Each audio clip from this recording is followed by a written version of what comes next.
Hello दोस्तों, welcome. आप सभी लोगों का स्वागत है हमारे यूट्यूब चैनल में।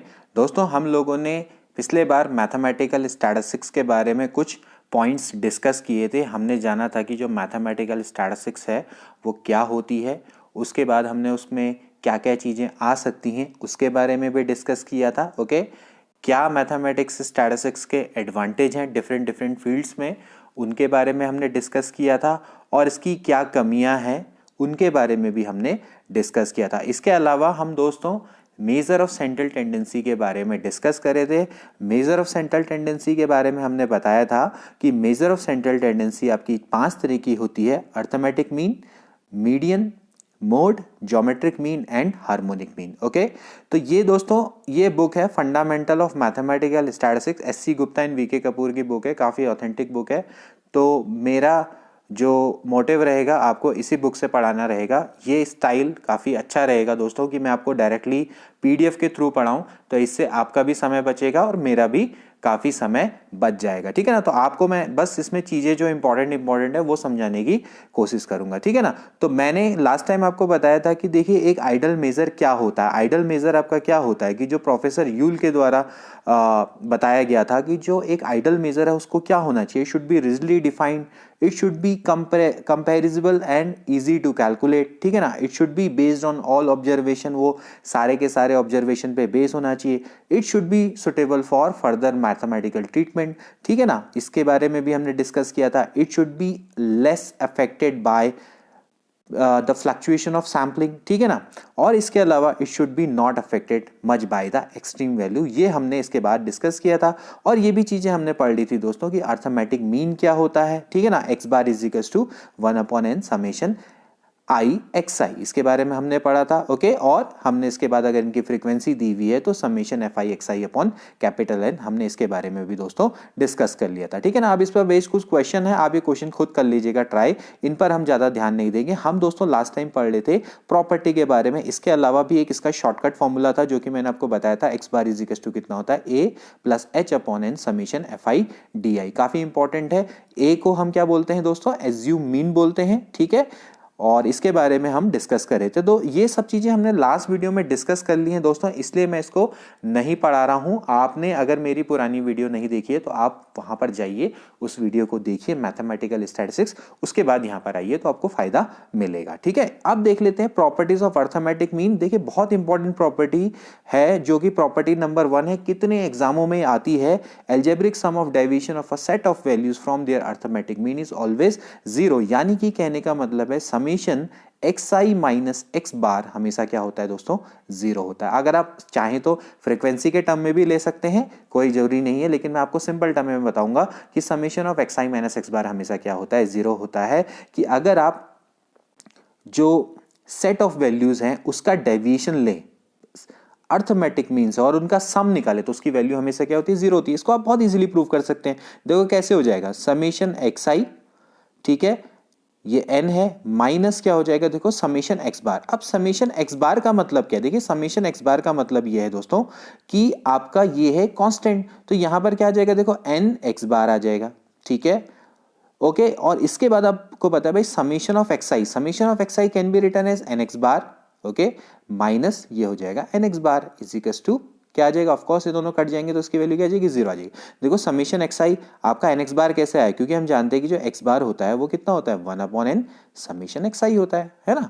तो भाई समेशन एक्स वाई बराबर क्या आ जाएगा, एन एक्स बार आ जाएगा, तो एन एक्स बार से एन एक्स बार कट जाएगा तो इसकी वैल्यू क्या आ जाएगी, 0 आ जाएगी। तो हमेशा बहुत सारे एग्जाम में मैंने दोस्तों ये क्वेश्चन देखा है कि the algebraic sum of deviation of a set of values from their arithmetic mean, आपके सामने ऑप्शन आ जाएगा 1 2 3 नॉट डिफाइंड या 0। ठीक है ना, तो इसका आंसर क्या हो जाएगा, 0 आ जाएगा। ठीक है, काफी इंपॉर्टेंट है। तो ये हो गया। इसके बाद देखिए दूसरा एक और बड़ा इंपॉर्टेंट है, the sum of the square of a deviation of a set of values minimum when it's taken about mean. काफी इंपॉर्टेंट है। देखो ये आपका ये कहना चाह रहा है कि जब आपका the sum of the square of deviation of set of values minimum, यानी कि अगर आपने summation X I minus X bar अगर आप लेते हैं तो उसकी जो वैल्यू होती है ये क्या होती है दोस्तों, मिनिमम होती है। समझ में आया। कहने का मतलब है कि अगर आपने जो डेविएशन है, डेविएशन आप एक्स बार से लेंगे ठीक है ना, उनका अगर आप सम का स्क्वायर करेंगे, यानी आप उसके आपने क्या करना है, स्क्वायर का सम कर देना है, तो उसकी जो वैल्यू है वो मिनिमम कब होती है, जब वो deviation is taken about mean, यानी जब आप मीन से लेंगे। तो दोस्तों इसको भी हम बहुत इजीली प्रूव कर सकते हैं। देखिए हम क्या करेंगे, लेट सपोज करो मैं मानता हूं कि z बराबर आपका कितना है, मैं इसने fi ले रखा, मैं सिंपल वे में करता हूं, तो कैसे मान लेता हूं, xi माइनस a मान लेता हूं, ठीक है ना। मुझे क्या प्रूफ करना है कि इसकी वैल्यू क्या है, मिनिमम होगी जब a की वैल्यू आपकी क्या होगी, x बार होगी, ठीक है ना। यानी कि कहने का मतलब है the sum of square of the deviation of a set of value is minimum when a is equals to x bar. तो ठीक है, हमने a ले लिया, अब हम इसको कैसे प्रूफ करेंगे, आपको पता है for the condition of maximum minima हमें क्या करना चाहिए, इसका डिफरेंशिएट कर देंगे, इसको डिफरेंशिएट कर देंगे विद रिस्पेक्ट टू a। अब आप इसका डिफरेंशिएशन निकालो, क्या आ जाएगा बताओ, ये आ जाएगा twice summation xi minus a, okay, और आपके इनटू क्या होगा, माइनस होगा, नहीं होगा, तो ऑब्वियस सी बात है, ठीक। तो यहां पर देखिए क्या हो जाएगा, इनटू माइनस हो जाएगा बराबर, अब आपको पता है for the condition of maximum minima it should be equals to 0। तो अगर आप इसको 0 कर देंगे तो देखिए यहां से क्या हो जाएगा, देखिए मैं यहां पर इसको सॉल्व कर रहा हूं, तो देखिए क्या हो जाएगा, ये हो जाएगा समेशन xi, ठीक है, माइनस, अब देखिए ये अंदर जब जाएगा तो ये क्या हो जाएगा बताओ, a into N, okay, is equal to 0। तो a बराबर आपका कितना आ जाएगा, 1/n समेशन xi। तो 1/n समेशन xi क्या हो जाएगा, x बार। देखिए आप कॉपी पेन जरूर पकड़िए और उसके साथ करिए। तो a की वैल्यू आपकी क्या आ गई, x बार आ गई। अब आप ये बताइए, अब मैं क्या करूंगा, इसको दोबारा से डिफरेंशिएट करूंगा। जब मैं इसकी दोबारा से डिफरेंशिएट करूंगा, देखो आप इसको अगर दोबारा से डिफरेंशिएट करेंगे विथ रिस्पेक्ट टू अगर a, तो क्या हो जाएगा, देखिए D square Z upon D A square, मैं यहीं पर कर रहा हूं शॉर्ट पे, आप देख लीजिए। अगर मैं इसका दोबारा से डिफरेंशिएशन करूंगा तो इसकी वैल्यू क्या आ जाएगी, पॉजिटिव आ जाएगी, ऑफ कोर्स, क्योंकि आप यहाँ पर माइनस है और फिर यहाँ पर माइनस है, तो आप इसको डिफरेंशिएट करेंगे, माइनस माइनस का क्या हो जाएगा, प्लस हो जाएगा। तो जब आपका सेकंड डेरिवेटिव अगर ग्रेटर देन 0 होता है, यानी पॉजिटिव होता है, तो ये क्या होता है बताओ, पॉइंट ऑफ मिनिमा, ओके। तो इसकी वैल्यू आपकी क्या होगी, मिनिमम होगी when it is taken about mean, okay. तो यानी कि आपका यही सारी चीज इसमें देखो कर रखी है, आप इसको क्या करेंगे, डिफरेंशिएट करेंगे, और आपको क्या करना पड़ेगा, जो इसका डबल डिफरेंशिएट है वो ग्रेटर देन 0 प्रूफ करना पड़ेगा। देखो यहाँ पर इन्होंने यही सब कर रखा है, ओके। जब इसको इन्होंने दोबारा डिफरेंशिएट किया तो इसकी वैल्यू क्या आ गई, ग्रेटर देन 0 आ गई। So hence z is minimum at the point a is equals to x bar. तो देखिए दोस्तों ये क्वेश्चन भी कितने बार आ जाता है कि the sum of the square of the deviation of a set of values minimum when it is taken about, हो सकता है मीन, मीडियन, मोड, इस टाइप से आ जाए, तो ये चीज को अपने ध्यान में रखना है, ठीक है ना। तो अब अगर मैं इसका क्या कर लूं दोस्तों, अगर जो ये चीज आई, जो डेविएशन मैंने सम लिया, जो देखो दोस्तों अगर मैंने जो इसका सम लिया, ठीक है, अब यहां पर से एक चीज और भी आई, ये जो सम हो गया, अब अगर मैं इसका एवरेज ले लूं, अगर मैं इसका क्या कर लूं, एवरेज ले लूं, ठीक है, तो ये क्या कहलाता है, यही दोस्तों क्या बन जाता है, आपका वेरिएंस, ठीक है ना, इसी को हम क्या बोलते हैं, वेरिएंस। और अगर मैं इसका स्क्वायर रूट ले लूं तो ये क्या बन जाएगा दोस्तों, स्टैंडर्ड डेविएशन, ठीक है ना। अभी हम इसके बारे में आगे पढ़ेंगे, ठीक है ना। तो आपको ये आई होप की प्रॉपर्टी समझ में आ गई होगी। इसके बाद एक और प्रॉपर्टी है mean of the composite series. Mean of the composite series में क्या होगा कि हमारे पास कई सारी कंपोजिट सीरीज होंगी और हमें उसका क्या निकालना पड़ेगा, कंपोजिट सीरीज का मीन निकालना पड़ेगा। तो इसकी वैल्यू कितनी होती है, x bar is equal to N x1 bar plus n2 x2 bar upon कितना हो जाएगा, n1 n2 से लेकर nk तक, ठीक है ना। आपको कुछ ही नहीं करना है, जैसे आपके पास सपोज करो, जैसे आपके पास कई सारी सीरीज हैं, जैसे 1 2 3 4 इस टाइप से करके है, x1 x2 है ना, यहाँ पर आपको दे रखा है, ठीक है ना। तो इसके पास n1 मेंबर है, इसमें आपके n2 मेंबर्स है, n3 मेंबर है, तो आप क्या करते हैं, आप सबको ऐड कर देते हैं, जितने भी हैं आपके मेंबर, ऐसे तो करेंगे, ठीक है ना। आपके पास जितने भी मेंबर आप इनको ऐड कर देंगे और डिवाइडेड बाय क्या कर देंगे, टोटल जितने नंबर हो गए तो आप क्या कर देंगे, n1 प्लस n2 से लेकर आपका कितना हो जाएगा, nk हो जाएगा, ठीक है ना। अब जो इतना पार्ट है, इतने पार्ट का आपको मीन पता है, तो आप इसकी जगह पे क्या रख सकते हैं दोस्तों, n1 x1 बार। फिर ऐसी जो आगे वाला जो सीरीज होगा उसकी जगह पे क्या रख देंगे, n2 x2 बार। तो इस तरीके से आप इसको क्वेश्चन को कर सकते हैं। ये तो बहुत बेसिक सा आपका लॉजिक है इसमें। तो ये क्या आ जाएगा दोस्तों, इस यहीं पर इन्होंने किया है, पहले इनका सम किया, सबका सम किया, ठीक है ना, और इसकी जगह पर आपने क्या लिख दिया, nx1 बार, इसकी जगह पर आपने nx2 बार, इसकी जगह पे, ठीक। तो ये होता है मीन ऑफ कंपोजिट। जैसे यहाँ पर आपको दे रखा है, देखिए क्वेश्चन है, average salary of male employees in a firm was, ये दे रखा है, फीमेल भी दे रखा है, mean salary of the employees दे रखा है आपने, find the percentage of male and female, आपको जिसका मेल एंड फीमेल की मतलब आपने निकालना है। तो बहुत ईजी सा क्वेश्चन है। आपको देखो x1 बार दे रखा है, x2 बार दे रखा है और साथ में आपको x बार भी दे रखा है, तो आप फॉर्मूले में रखो बस, उसके बाद आप क्या कर लो, इसके बाद एक रेशियो निकलेगा और उसके बाद बाद उनकी परसेंटेज को आप निकाल लेंगे, ठीक है ना। तो ये बहुत बेसिक सा क्वेश्चन है, रीजनिंग में भी आ जाता है कितने बार, ठीक। अब देख लेते हैं दोस्तों इसकी मेरिट जो ज़्यादा इंपॉर्टेंट है, ठीक है ना, जिस पर क्वेश्चन आ सकता है, ठीक। तो मेरिट्स एंड डिमेरिट्स इसकी क्या होते हैं अर्थमेटिक मीन की, प्रोफेसर यूल के अकॉर्डिंग जो जो क्या क्या चीज़ें जो ये क्या करता है सेटिस्फाई करता है, ठीक है ना। इसको देख लेते हैं पहले। तो देखिए दोस्तों ये क्या क्या चीज़ों को सेटिस्फाई करता है। इट इज़ रिजिडली डिफाइंड, ठीक है ना, बहुत अच्छे से डिफाइंड है। It is easy to understand and easy to calculate. It is based on upon all observation, ये सारे ऑब्जर्वेशन पे डिपेंड करता है, ठीक है ना। Of course it is amenable to algebraic treatment, इसका मतलब है कि जो हमने मीन निकाला उसको हम आगे भी यूज़ कर सकते हैं, ठीक है ना।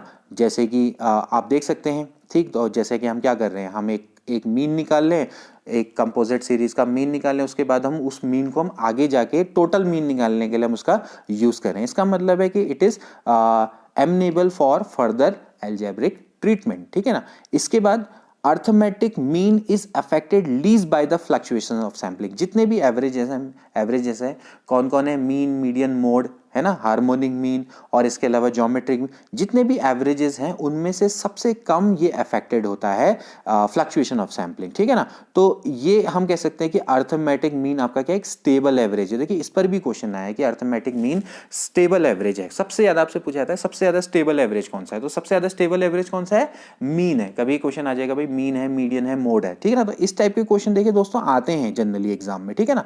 तो ये चीजें, अब इसकी डीमेरिट्स क्या है भाई, अगर ऐसा होता तो भाई मीन ही इनफ होता, मीडियन, मोड, ज्योमेट्रिक मीन और हार्मोनिक मीन की क्यों आवश्यकता पड़ी। तो इसलिए अब देखो it can not be determined और inspection nor it be located by graphically. सबसे बड़ा इसका डिसएडवांटेज है कि आप इसको ग्राफ में कहीं लोकेट नहीं कर सकते, ठीक है ना। आप ग्राफ बनाएंगे तो आप ये कह नहीं सकते कि मीन यहां होगा यहां होगा, जबकि आप मोड और मीडियन को ग्राफिकली लोकेट कर सकते हैं, ठीक है ना।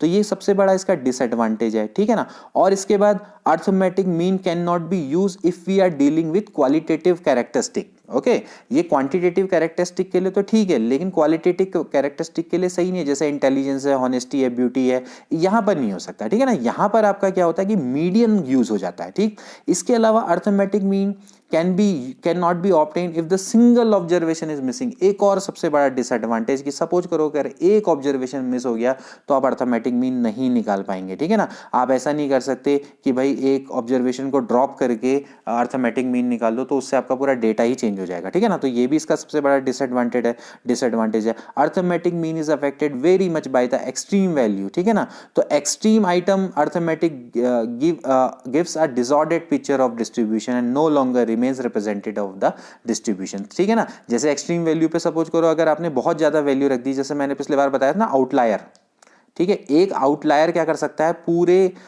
वैल्यू को चेंज कर सकता है। जैसे सपोज करो आपके ऑफिस में जैसे माना सबकी तनख्वाह 5,000, 4,000, 6,000 है, बीच में 1,00,000 रुपए वाला आ गया, ठीक है ना, या 10 लाख रुपए तनख्वाह वाला आ गया, तो वो क्या कर देगा, इसके पूरे एवरेज को पूरा चेंज कर देगा। तो जो आपकी एवरेज तनख्वाह आएगी वो काफी ज्यादा आएगी, जो एक्चुअली जो सही पिक्चर है उसको नहीं दिखाएगा। ये इसका कहने का मतलब है, ठीक है ना। तो आपने इस चीज को ध्यान में रखना। तो ये इसके पॉइंट है, ठीक है ना। अब इसमें क्या क्या इंपॉर्टेंट है, देखो सबसे पहला आता है वेटेड मीन। अब वेटेड मीन क्या होता है, वेटेड मीन का मतलब क्या होता है, देखिए दोस्तों हम हर आइटम को इक्वल इंपॉर्टेंस नहीं दे सकते, ठीक है ना। कभी कभार क्या होता है कि कुछ आइटम होते हैं उनको उनकी इंपॉर्टेंस के अनुसार वेट दिया जाता है, ठीक है ना, वेटेज दिया जाता है। जब हम दोस्तों सीपीआई कैलकुलेट करते हैं ना, कंज्यूमर प्राइस इंडेक्स, तो हम क्या करते हैं जो डिफरेंट उसमें एक बास्केट होती है, बास्केट में डिफरेंट आइटम होते हैं, जैसे फूड के होते हैं, फिर कुछ लग्जरी आइटम्स होते हैं, ठीक है ना। तो हम लोग क्या करते हैं जो आइटम होते हैं उनके अकॉर्डिंग, यानी कि उनकी इंपॉर्टेंस के अकॉर्डिंग उनको वेट देते हैं। तो ऐसे जो मीन निकाला जाता है उसको क्या बोलते हैं दोस्तों, वेटेड मीन बोला जाता है। तो आई होप कि आपको डेफिनेशन तो समझ में आ गई होगी, ठीक है ना। तो हम यहां पर उन्हीं चीजों को वेट देंगे जिनकी इंपॉर्टेंस होगी। जैसे सपोज करो देखो, wheat, rice and pulse are more important than cigarettes and tea and जो भी आपका कन्फेक्शनरी आइटम है, ठीक है ना। तो अब आप क्या करोगे भाई, व्हीट, राइस और पल्स को ज्यादा इंपॉर्टेंट दोगे ना भाई, सिगरेट और जो चाय है उससे तो ज्यादा इंपॉर्टेंस आपके लिए क्या है, व्हीट, राइस। तो आप जो जिसकी इंपॉर्टेंस है उसके अकॉर्डिंग उसको क्या करते हैं, वेट देते हैं। तो ये आपका क्या कहलाता है, वेटेज मीन होता है। तो WI अगर वेट है attach to the item X, तो ये क्या कहलाएगा, वेटेज मीन क्या हो जाएगा, समेशन WI XI अपॉन कितना हो जाएगा, समेशन WI, ठीक है, तो ये इसका तरीका होता है। आई होप कि आपको समझ में आ गया होगा कि जैसे फ्रीक्वेंसी अलग चीज़ है, देखो आप ध्यान में रखना, फ्रीक्वेंसी अलग है, summation F I X I upon summation F आई, वो अलग है। वो तो समेशन एफ आई आपका एफ क्या है, एफ इसका मतलब है कि जो नंबर ऑफ टाइम्स आपका डेटा रिपीट हो रहा है, लेकिन यहाँ पर जो डब्ल्यू आई एक्स आई है का मतलब ये है कि आपने उसको वेटेज कितना दिया है, ये चीज़ें आपको ध्यान में रखनी है, ठीक है ना। तो यहाँ पर frequency is simply replace by the weights, ये आपको समझ में आ गया होगा, ठीक है ना। आप देखो जैसे क्वेश्चन है बहुत सिंपल सा, find the sample and the weighted arithmetic mean for the first natural number, the weight are being corresponding to the number, ठीक है ना। आपको सिंपल अर्थमेटिक मीन निकालना है। सिंपल अर्थमेटिक मीन में क्या करेंगे, सबका सम निकाल देंगे और फिर उसके बाद क्या कर देंगे, डिवाइडेड बाय टोटल नंबर। तो जैसे सबका सम निकालो भाई, कैसे निकालते हैं, आपको आता है 1 + 2 से लेकर आप n तक का सम कितना होता है, n इंटू n प्लस 1/2। और फिर इसके बाद आप क्या करेंगे, वेट में क्या करेंगे, 1 को 1 वेट देंगे, 2 को 2, 3 को 3, तो कैसे निकलेगा भाई, 1 × 1 प्लस 2 × 2 प्लस 3 × 3, ऐसे तो निकलेगा। से लेके क्या हो जाएगा, n × n डिवाइडेड बाय क्या हो जाएगा, टोटल नंबर ऑफ वेट, यानी 1 + 2 + 3 से लेकर कितना हो जाएगा, n। तो आप इसको सॉल्व करो, बहुत सिंपल है। तो देखो इन्होंने यही कर रखा है, सिंपल अर्थमेटिक मीन में क्या हो जाएगा, summation X I upon n हो जाएगा, और वेटेड अर्थमेटिक मीन में क्या हो जाएगा, उनका स्क्वायर करके। क्यों, क्योंकि आप क्या दे रहे हो, वेट दे रहे हो। अब वेट उसने यही कहा है कि जो 1 को 1 ही दो, 2 को 2 ही दो, तो अब इसका सम कितना होता है भाई, समेशन n स्क्वायर कितना होता है, समेशन n स्क्वायर कितना होता है, n × n + 1 × 2n + 1 divided by 6, इसको डिवाइड कर देंगे तो आपका आंसर आ जाएगा, ठीक है ना। अब समझ में आ गया आपको। अब अगला एवरेज, इसके बारे में भी डिस्कस कर लेते हैं फटाफट, क्योंकि देखो हमारे पास समय बहुत कम है और हमें बहुत सारी चीज़ों को डिस्कस करना है, ठीक है ना। तो अब अगला क्या आता है, मीडियन आता है। मीडियन क्या होता है, वो वैल्यू होती है डिस्ट्रीब्यूशन की जो क्या करती है, पूरे डिस्ट्रीब्यूशन को 2 पार्टों में डिवाइड कर देती है। समझ में आया, बिल्कुल मिडिल वाली वैल्यू हम कह सकते हैं, वो आपकी क्या होती है, मीडियन होती है। तो it divides it into 2 equal parts, it is the value which exceeds and exceeded by the same number of observation, ठीक है ना। तो आप इसको कह सकते हैं कि ये एक तरीके से जो आपका डिस्ट्रीब्यूशन है उसको 2 पार्टों में, इक्वल पार्टों में डिवाइड कर देती है, ठीक है ना। तो हमेशा इसको ध्यान में रखना है कि it is a positional average, यानी कि पोजीशन क्या होता है, जबकि मीन नहीं होता ऐसा, है ना। मीन का आपका क्या होता है भाई, मीन तो कई बार क्या होता है कि जो ऑब्जर्वेशन होता है कि हो सकता है कि वहां पर ऑब्जर्वेशनों में वो हो ही ना। जैसे सपोज करो आपने कोई 1 2 3 4 है, इसका आप अगर मीन निकालेंगे तो आपका ये हो सकता है कि 1 2 3 4 में का जो मीन निकलेगा वो इनमें से हो ही ना, ठीक है ना। आप निकाल के देखो, 4 3 7 8 9 और 1 10, इसका अगर आप 10 बट्टे अगर आप कितना करोगे, 4 करोगे, तो इसकी जो वैल्यू है ये आपकी कितनी आ जाएगी बताओ, 2.5 आ जाएगी। तो 2.5 तो इनमें से है ही नहीं ना। तो कभी कभार ऐसा भी हो जाता है कि जो मीन है वो एक्चुअली जो ऑब्जर्वेशन है उनमें से एक है ही नहीं, ठीक है ना। तो ये भी कभी कभार होता है। तो यहां पर आपका क्या है कि आप जो मीन है वो आप उसको इस तरीके से ग्राफ की मदद से डिफाइन नहीं कर सकते। हालांकि मीडियन और मोड में भी ऐसा होता है, लेकिन बहुत कम केसेस में होता है, ठीक है ना। तो यहां पर आपका क्या है कि in the case of ungrouped data when the number of observation is odd, तो मीडियन क्या होता है, मिडिल वैल्यू होती है, ठीक है ना। जैसे सपोज करो हम क्या करेंगे, जैसे यही है आपका, तो हम क्या करें, कितने हैं इसमें, 1 2 3 4 5, तो आप इसको सबसे पहले क्या करेंगे, असेंडिंग ऑर्डर में, यानी छोटे से बड़े क्रम में, या फिर आप क्या करो, बड़े से छोटे में। आप इसको देखो इन्होंने कैसे किया, 15 18 20 25। अब इसका जो मिडिल वैल्यू है कितनी है इसमें, 1 2 3 4 5, तो आप क्या करेंगे 5 + 1/2, यानी जो आपका 6 टर्म होगा वही आपका 5 + 1/2, यानी कि सॉरी थर्ड टर्म जो होगा वही क्या होगा, मीडियन होगा। तो इसमें 20 क्या है, इसका मीडियन है। समझ में आया आपको, ठीक है ना। लेकिन कभी कभार क्या होता है कि आपके इवन टर्म आ जाते हैं। तो इवन टर्म है, जैसे सपोज करो 1 2 3 4 5 6, 1 2 3 4 5 6, इसमें 6 टर्म है। तो 6 टर्म को सबसे पहले आप क्या करो, असेंडिंग ऑर्डर में अरेंज करो। ऐसे कर दिया, 8 15 ये कर दिया। अब आपके जो टोटल टर्म है आपके कितने, 6 हैं। तो अब आप क्या करोगे, आप इसमें जो सबसे पहले आप क्या करोगे, 6/2 यानी 6 और 6/2 + 1, ये आप टर्म निकालोगे, ठीक है ना। तो आपका कौन सा टर्म आएगा, एक तो तीसरा और एक हो गया चौथा। तो तीसरे और चौथे का आप क्या निकाल लोगे, अर्थमेटिक मीन निकाल लोगे, ठीक है ना। तो तीसरा टर्म आपका कौन सा है, 20, और चौथा टर्म आपका कौन सा है, 25। तो 20 + 25/2 यानी 22.5 आपका क्या होगा, मीडियन होगा। ये किसके लिए दोस्तों, अनग्रुप्ड डाटा के लिए, ध्यान में रखना है, अनग्रुप्ड डाटा के लिए है, ठीक है ना। अब ग्रुप डाटा में क्या होगा दोस्तों, फ्रीक्वेंसी दी हुई होगी, आपके पास एक टेबल आ जाएगी। तो उस केस में आप क्या करेंगे, तो आप सबसे पहले इसमें बनाएंगे कम्युलेटिव फ्रीक्वेंसी टेबल, ठीक है ना। कम्युलेटिव फ्रीक्वेंसी डिस्ट्रीब्यूशन में क्या होता है, जैसे जब इसमें केसेस में क्या होता है भाई, आप ऊपर से क्या होता है, फ्रीक्वेंसी को आप ऐड करते हुए चले आते हैं। इसमें 2 टाइप की होती है, एक लेस देन होती है, एक मोर देन होती है, ठीक है ना। तो लेस देन में आप क्या करेंगे, ऊपर से ऐड करते हुए चलेंगे। जैसे 8 है, अगला क्या होगा, 8 और 10 कितना हो जाएगा, 18, ठीक। इसके बाद 8 10 18, फिर 18 में क्या कर देंगे दोस्तों, 11 ऐड कर देंगे तो 29। तो इस तरीके से आप ऐड करते जाएंगे। तो सबसे पहले आप क्या बनाएंगे, कम्युलेटिव फ्रीक्वेंसी टेबल बनाएंगे। तो देखो यहां पर दिख रही है, ठीक है। तो देखो मैं आपको क्वेश्चन से समझाते हुए चले जाता हूं, अब आपको लगेगा कि आपके लिए कितना इजी है, ठीक है ना। मेरा भी यहाँ पर एक तरीके से मेहनत बच रही है और आपको भी बहुत इजीली इसमें समझ में आ जाएगा। तो देखो कैसे किया, पहले आपने ऑब्जर्वेशन लिखे सारे के सारे, फिर इसके बाद अपने इसकी फ्रीक्वेंसी लिख दी, ठीक है ना। ये कैसा डाटा है, ग्रुप डाटा है, ठीक है ना। कैसा डाटा है, डिस्क्रीट डाटा है। मैंने आपको बताया था दो तरह के डाटा होते हैं, एक होता है डिस्क्रीट, एक होता है कंटिन्यूस। कंटिन्यूस में आपका क्या होता है कि दो नंबर के बीच में कोई गैप नहीं होता, ठीक है ना। जैसे हमने कह दिया भाई 8 से 10, फिर 10 से हमने कह दिया भाई 12, तो ये कंटिन्यूस है, ठीक है ना। लेकिन यहाँ पर है कि इसमें 8 है, इसमें 10 है, ये 10, जैसे सपोज करो जैसे यही आपका 1 से लेके 2, ठीक है ना। आप इसको समझो कि मेरा कहने का मतलब क्या, 1 से लेके 2, 2 से लेके 3, ऐसा नहीं है, 1 है 2 है, तो ये कैसा है, डिस्क्रीट डाटा। तो डिस्क्रीट डाटा में आपने क्या करना है, कम्युलेटिव फ्रीक्वेंसी टेबल बनाएंगे। तो कम्युलेटिव फ्रीक्वेंसी क्या करेंगे आप, इस तरह से आप ऐड करते हुए चलेंगे। ऐड करो, 8 + 10 कितना होता है 18, 18 + 11 29, ऐसे करके ऐड करते, तो ये हो गया, ठीक है। तो लास्ट में जो आता है आपका ये होता है कैपिटल एन, ध्यान में रहिए, इसको क्या बोलते हैं, कैपिटल एन। इसका आप निकालो आधा, तो 120 डिवाइडेड बाय क्या हो जाएगा, 2 हो जाएगा, तो इसकी वैल्यू कितनी आ जाएगी दोस्तों, 60। अब आपने देखना है 60, यानी 60 का मतलब क्या है, देखो ये कैसी, मैंने आपको क्या बोला, लेस देन 8, ठीक है ना। 8 और 8 से लेस, इसका मतलब क्या है, लेस देन 18, 18 से लेस वाले, 29 से लेस वाले, 45 से लेस वाले, 65 से लेस। अब 65 से लेस वाला क्या होता है दोस्तों, 60 होता है, समझ में आ रहा है ना।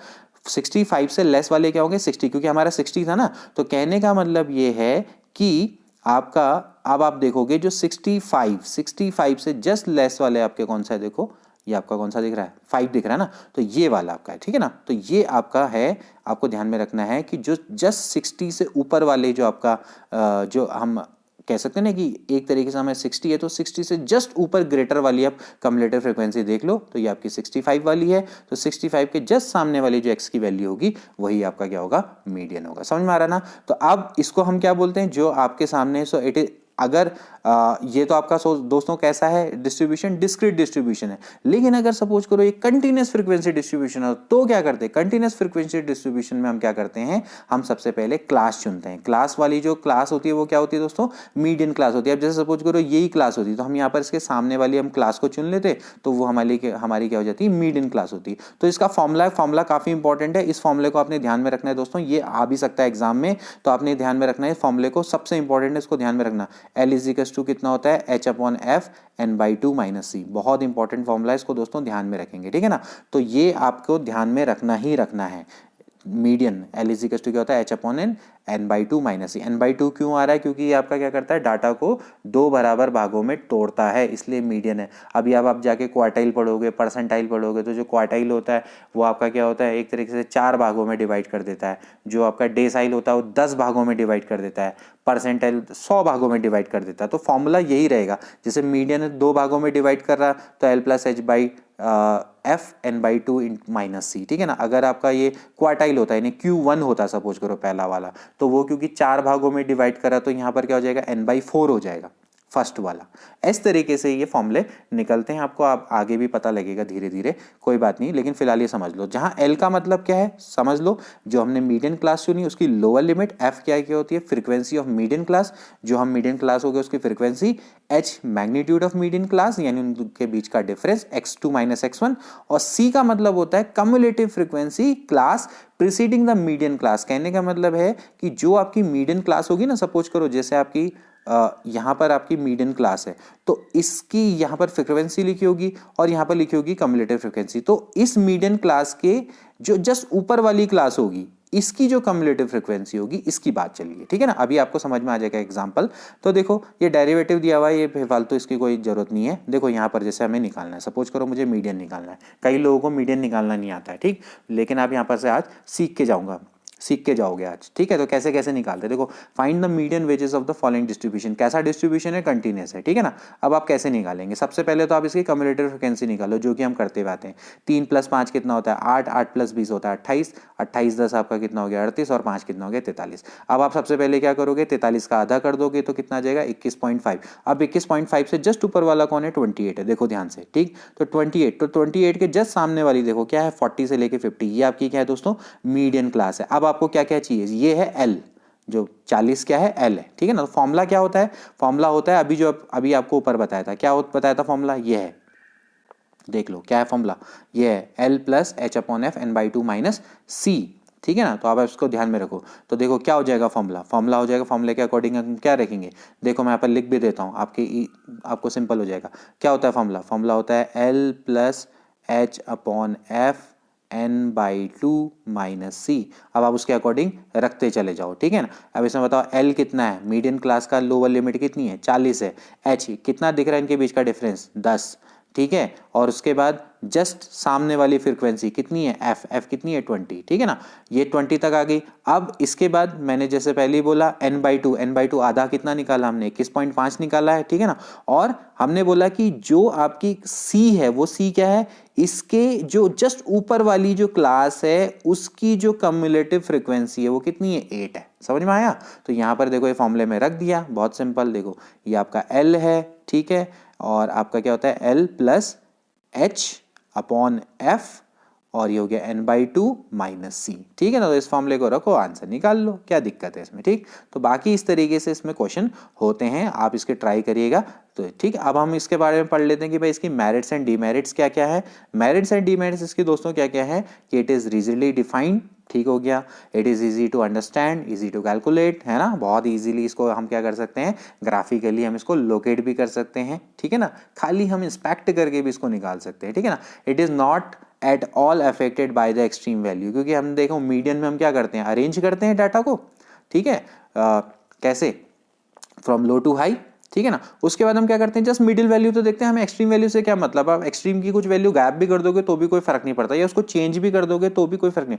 तो ओपन, तो सीधी बात है, एक्सट्रीम वैल्यू से इसका कोई फर्क नहीं पड़ता। It also can be calculated distribution with open ended classes. Open ended classes में भी ये कैलकुलेट किया जा सकता है। ओपन एंडेड क्लासेस क्या होती है, जैसे सपोज करो यहाँ पर कुछ ही नहीं होता, ठीक है ना, यहाँ पर ये सपोज करो ओपन एंड हो गया, यहाँ पर भी ओपन एंड हो गया, तो भी आप मीडियन को क्या कर सकते हो, कैलकुलेट कर सकते हो, लेकिन आप मीन को कैलकुलेट नहीं कर सकते ओपन एंडेड क्लासेस में, ठीक है ना। तो यहाँ पर आपको ध्यान में रखना है कि ओपन एंडेड क्लासेस में भी इसको कैलकुलेट किया जा सकता है। तो काफी बढ़िया है, इसको अपने ध्यान में रखना है, ठीक है ना। अब इसकी डीमेरिट्स क्या क्या है, ठीक है भाई, कुछ ना कुछ डीमेरिट्स है ना। In case of even number the observation median can not be determined exactly, क्योंकि अभी हमने देखा कि जो मीडियन है वो डेटा से है ही नहीं, ठीक है ना, क्योंकि हमें क्या करना पड़ा, जो टू मिडिल टर्म है उनका मीन निकालना पड़ रहा है ना। तो ये भी आप कह सकते हो कि उस समय पर आप इसको एग्जैक्टली डिटरमाइन नहीं कर सकते ना। It is not based on the all observation, जैसे कि मीन होता है, मीन तो सारे ऑब्जर्वेशन पे बेस होता है, अभी एक्सट्रीम वैल्यू को तो छोड़ दे रहा है ना। तो ये सीधी सी बात है, मीडियन ऐसे आपने क्या निकाला भाई, 10, 25, 50, 60 है, तो इसका भी आपने क्या होगा, 50 होगा। अगर मैं 10 को 25 से रिप्लेस भी कर दूं तो भी इसका जो मीडियन है वो भी वही आएगा। तो it is they are the two value greater than 50 without affecting the value of mean. तो सीधी बात है कि हम ये कह सकते हैं कि हम इस प्रॉपर्टी से क्या निकल के आता है कि ये जो मीडियन है वो आपका क्या है, इनसेंसिटिव है। कहने का मतलब ये है कि अगर आप कोई भी वैल्यू, जैसे मैं आपको एक एग्जांपल बताऊं, जैसे 10, 20, 30, 40, 50, ठीक है ना। अब आप इसका मीडियन बताओ, मीडियन इसका क्या है, 30 है, ठीक है ना। अब मैं काम करता हूं, इसको मैं 10 को मैं बनाता हूं 1, ठीक है, इसको मैं 1 बना देता हूं, ठीक है, और इसको मैं 500 बना देता हूं, तो भी इसका मीडियन क्या होगा, 30। तो एक्चुअली ये क्या है, इनसेंसिटिव है ना। इनसेंसिटिव है, कहने का मतलब है कि it is not at all affected by the extreme value. तो कभी कभार ये क्या कहलाता है, इनसेंसिटिव कहलाता है, ठीक है ना। It is not amenable to algebraic treatment. सबसे इंपॉर्टेंट है कि इसका हम आगे कहीं यूज नहीं कर पाते हैं, जैसे मीन का बहुत यूज होता है ना आगे, इसका कहीं यूज नहीं हो पाता है। And as compared with mean it is affected much by the fluctuation in the sampling. Sampling में जब फ्लक्चुएशन होता है तो बहुत ज्यादा इसको इफेक्ट करता है, ठीक है ना।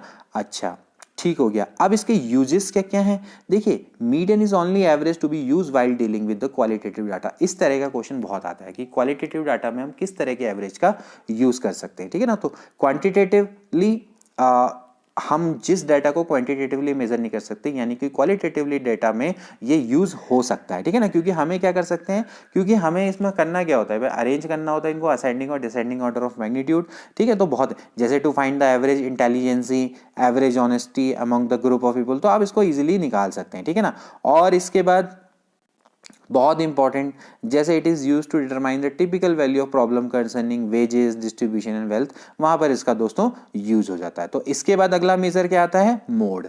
अब मोड का क्या मतलब है, देखिए मोड का मतलब है ना, जो चीज दोस्तों ट्रेंड में चल रही है, जैसे आप कहते हैं ना कि भाई ये टी शर्ट यार इस समय पे बहुत चल रही है, ठीक है ना। या फिर हम कहेंगे कि भाई average height of Indian male 5'6" होता है, मतलब जो यानी कि जो ट्रेंड में होता है जनरली। तो कहने का मतलब है कि the value which is most frequent, जिसकी फ्रिक्वेंसी सबसे ज्यादा होती है, उसको क्या बोलते हैं हम, मोड बोलते हैं। तो average size of the shoe sold shop 7, यानी कि ट्रेंड में ज्यादातर यार क्या होता है कि लोग 7 नंबर का जूता पहनते हैं, ठीक है ना।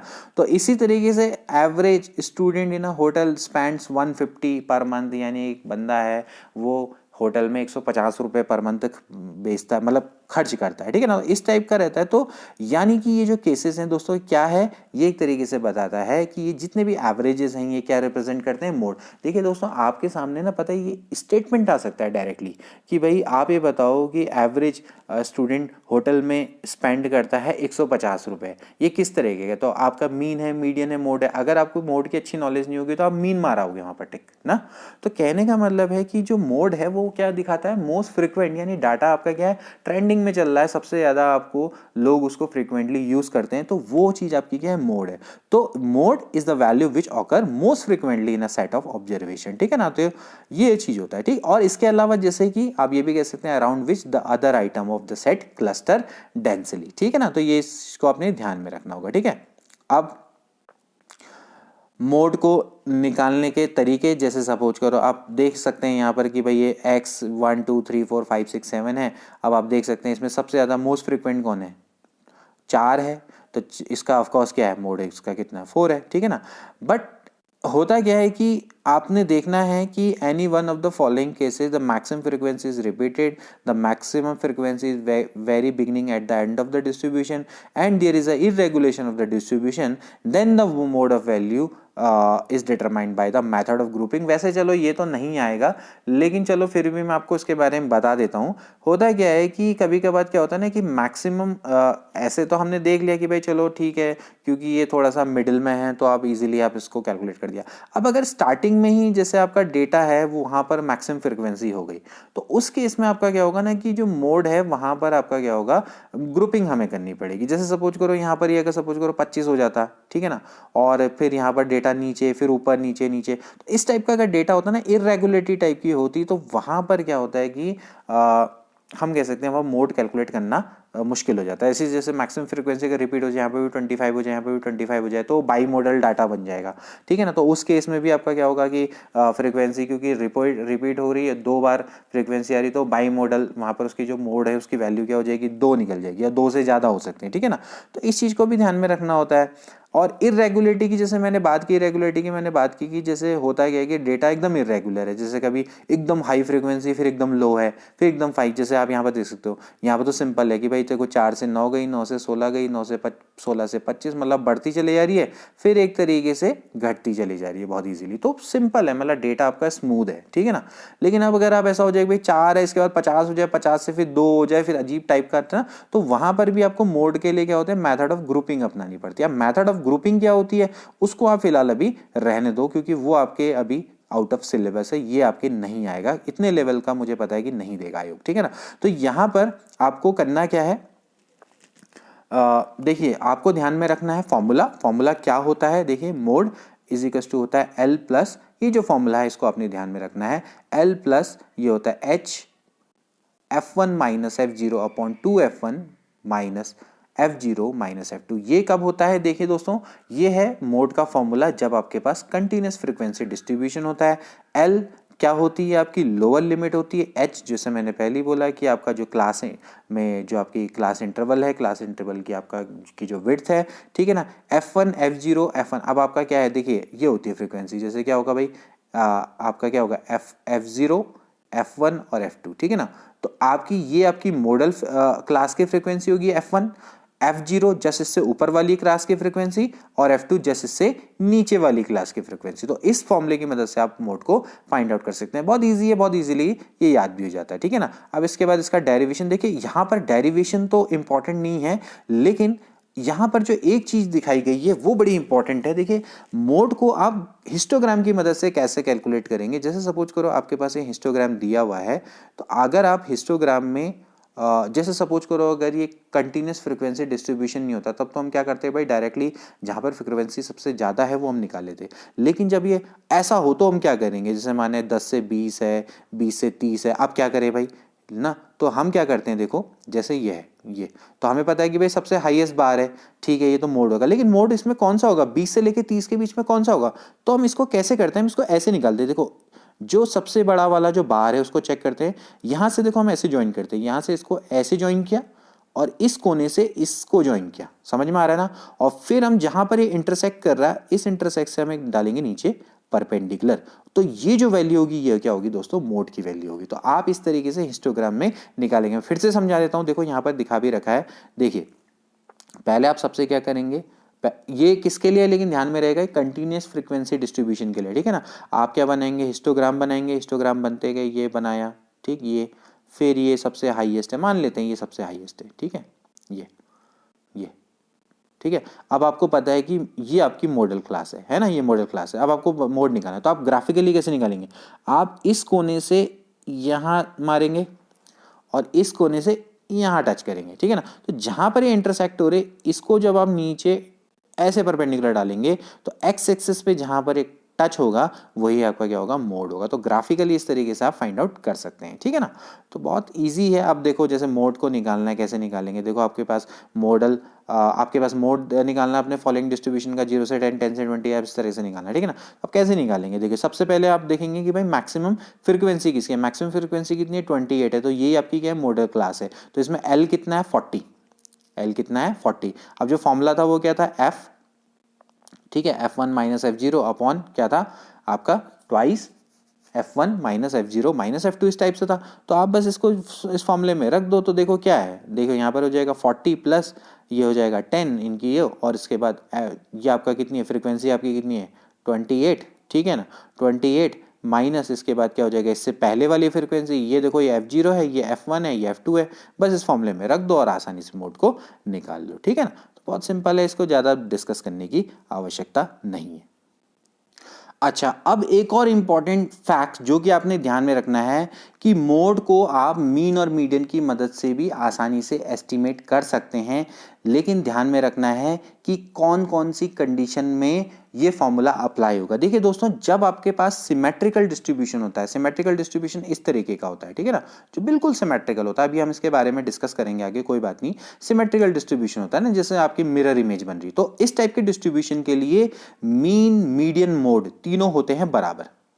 ध्यान में रखिए आप, मीन, मीडियन, मोड आपके तीनों के तीनों बराबर होते हैं। लेकिन जब आपका जो डिस्ट्रीब्यूशन है एसिमेट्रिकल हो जाता है इस टाइप का, ठीक है ना, ये ऐसा भी हो सकता है, या ऐसा भी हो सकता है, तो इस टाइप का डिस्ट्रीब्यूशन होता है, तो उस केस में आप करेंगे इंपीरिकल फॉर्मूला, यानी इंपीरिकल फॉर्मूला जो कि कार्ल पियर्सन ने दिया था उसका यूज करेंगे।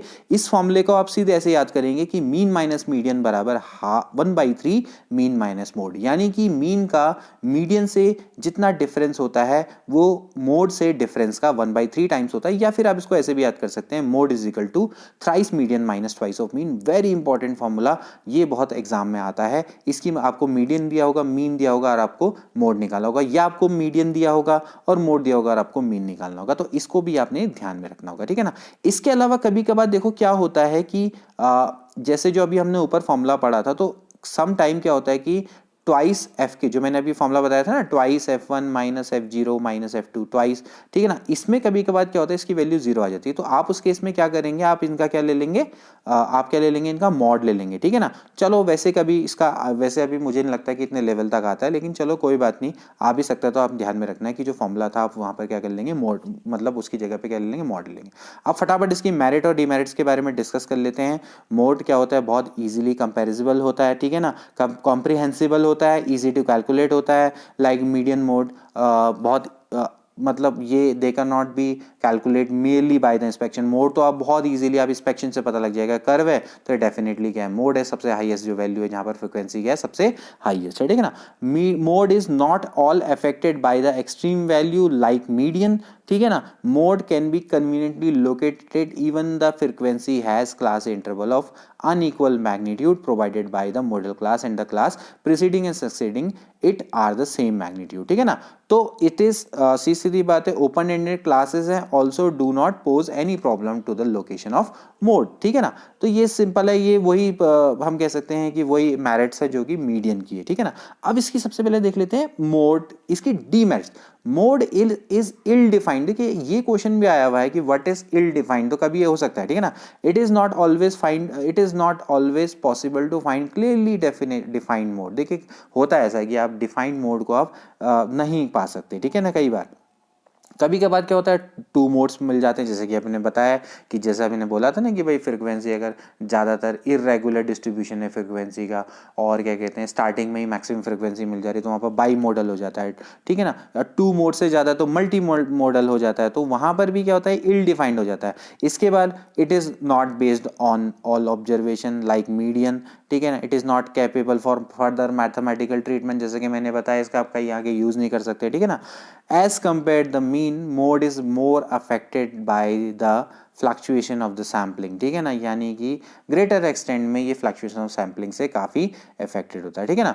तो अब मोड यूज कैसे होता है, जैसे मैंने अभी पहले बताया, it is use to find the ideal size, जैसे कि बिजनेस फोरकास्टिंग है, या manufacturers of readymade garment shoes. हमें पता है ना कि भाई जो रेडीमेड गारमेंट्स वाले हैं, तो वो क्या कर सकते हैं, आप देख सकते हैं वो ट्रेंड की भैया हाँ इस टाइप की टी शर्ट ज़्यादा चलती है, इस टाइप के जूते बहुत ज़्यादा पहने जाते हैं, ठीक है ना। बिजनेस फोरकास्टिंग में इसका बहुत अच्छे से उपयोग हो सकता है, ठीक है ना। तो ये है दोस्तों मोड। तो दोस्तों अभी वीडियो काफ़ी लंबी हो चुकी है और हमने काफ़ी चीज़ें डिस्कस कर ली। इसी तरीके से हम वीडियो बनाते रहेंगे और आपको बहुत अच्छी और हम कह सकते हैं क्वालिटेटिव जानकारी देते रहेंगे। तो मिलते हैं अगली वीडियो में। Till then take care and good bye.